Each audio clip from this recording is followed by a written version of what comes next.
ತರುವಿನ ನೆರಳು ಕೊಡುವಂತ ಸುಖವು ಕೊಡುವನು ಕೃಪೆಯ ದಿನವು. ಸ್ಥಿರ ಇರುವ ಮನ ಎನಗಿರಲಿ, ಶರಣಾಗತಿ ಎಂದು ಬರಲಿ.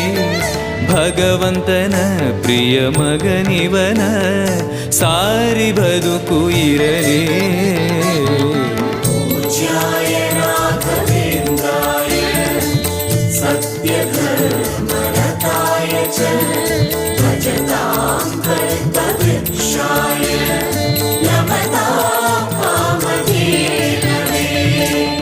ಆಲಯವೆಂದರೆ ಮಂತ್ರಾಲಯವೇ, ಬೇರೆ ನಾ ಅರಿಯಲಾರೆ.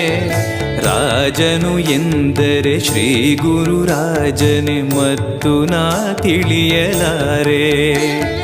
ಆಲಯವೆಂದರೆ